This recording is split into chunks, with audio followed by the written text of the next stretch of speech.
Now, guess what? Today is the day, and when Moshe Dayan, remember the one-eyed general that divided East and West Jerusalem?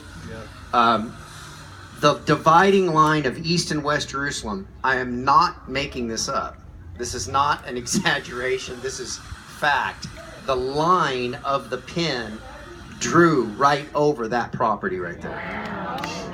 Now think of what that was, because if you look this way, basically there is East Jerusalem, okay? If you kind of look that way, north is roughly, there's a big tree right here. Somebody, could you cut that tree down real quick so it's in there? No, don't cut that tree down. But right over our shoulder here is the upper room, Mount Zion. That's basically north, okay? So if you kind of picture north, kind of right over top of the, what do they call that, Samuel? It's the upper room, but it... Dormition Abbey, sorry. Okay. So that's roughly north that way, and you're looking, as you look here at the Mount Moriah and the corner of the old walls of Jerusalem, that's the southeast corner. And so as Moshe Dayan divided East and West Jerusalem, the pin literally went over this property that you're sitting on right now that we bought about five years ago. We've been renovating it.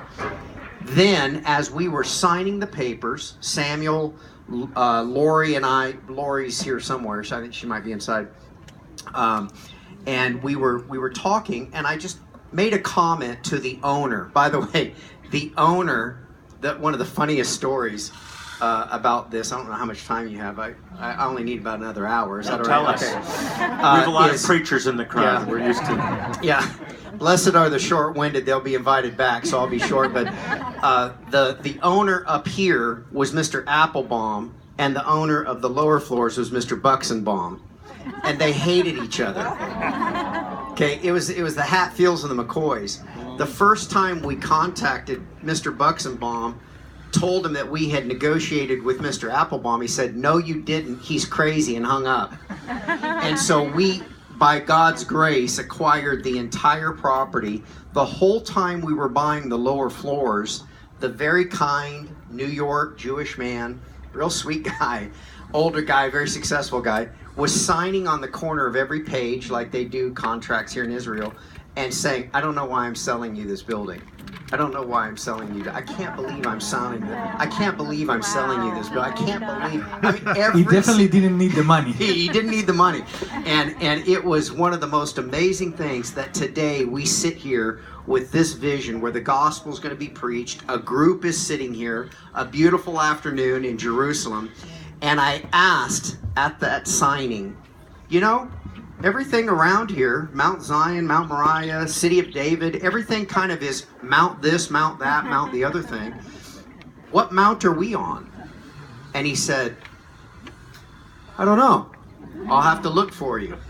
And as we started thinking about what is this mountain called here, then it was like a super amazing moment. As you leave, if your buses go that way, back out in Rogel, you'll pass basically a city municipal sign that says Mount Givat Hananya, which means the mountain of grace. Love it. Come on!